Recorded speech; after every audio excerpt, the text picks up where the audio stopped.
So ఆ reels అనే track idea అక్కడి నుంచి వచ్చిందనమాట. సో 24 అవర్స్లో మనం 8 అవర్స్ ఆల్మోస్ట్ రీల్స్లో ఉన్నప్పుడు అలాంటి ఒక సబ్ప్లాట్ సినిమాలో ఉంటే బాగుంటుందని చెప్పేసి అక్కడి నుంచి ఐడియా వచ్చింది. బట్ ఇందాక మీరు అడిగిన క్వశ్చన్కి నేను నవ్విస్తాను, మా సినిమాల్లో ఎంటర్టైన్మెంట్ ఉంటుందని ఎక్స్పెక్టేషన్ ఆడియన్స్కి ఉంటుంది. బట్ ఈ సినిమాలో మేము రైటింగ్ లెవెల్లోనే లాస్ట్ 20 మినిట్స్ డెఫినెట్గా ఏదన్నా ఒక హ్యూమన్ ఎమోషన్ పట్టుకోవాలి, దాంతో ఒక సినిమాలో ఒక డెప్త్ వస్తుందని ఒక స్టార్టింగ్ నుంచి మాకు ఆ ఏం ఉండిందనమాట.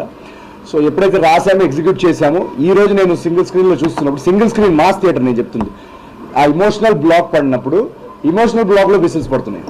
ఒక బ్లాగ్ లో హీరో గురించి చెప్పే సీన్ గుర్తుందండి మీకు? ఐడెంటి ఇప్పుడు చెప్తే మనకి తిడతాడు కానీ సీన్ చెప్పట్లేదు. కానీ ఆ సీన్ లో శ్రీరాముల్లో వచ్చిన రియాక్షన్ కి నవీన్ ట్రేడ్ మార్క్ అయిన కామెడీ కంటే కూడా ఆ డైలాగ్ వచ్చిన రియాక్షన్ అసలు అదిరిపోయింది. అసలు సో ఎమోషనల్ డైలాగ్, ఎమోషనల్ ఎప్పుడైతే అక్కడ ఎమోషనల్ దానికి రియాక్ట్ అయ్యారో నాకు అక్కడ అర్థమైపోయింది సినిమా ఏదైతే మేము ఆ లైన్ అనుకున్నామో అది బాగా డీప్గా కనెక్ట్ అయ్యారు జనాలు అని చెప్పేసి. చాలా మంది యాక్చువల్గా షో తర్వాత వచ్చి నవ్విస్తారు అనుకుంటే ఏడిపించేసారు ఏంటంటే లాస్ట్లో అని కూడా చెప్పారు. సో మా గోల్ అదే ఉండింది ఈ సినిమాలో.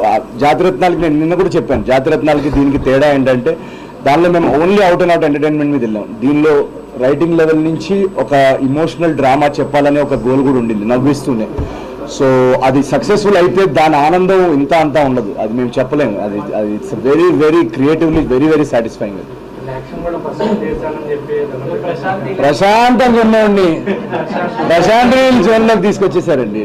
లేదు అది ఆ యాక్షన్ బ్లాక్కి ఎప్పుడైతే నేను మా రైటర్ చిన్మయ్ మారి మా డైరెక్టర్ మేము అందరూ ఒకళ్ళు చూసుకుంటున్నాం అనమాట.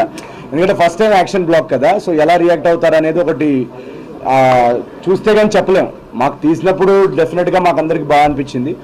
బట్ ఎప్పుడైతే ఆ బ్లాక్ వచ్చిందో అది మళ్ళీ స్పాయిలర్స్ లేకుండా ఆ బ్లాక్ వచ్చినప్పుడు కూడా మొత్తం థియేటర్ అంతా బాగా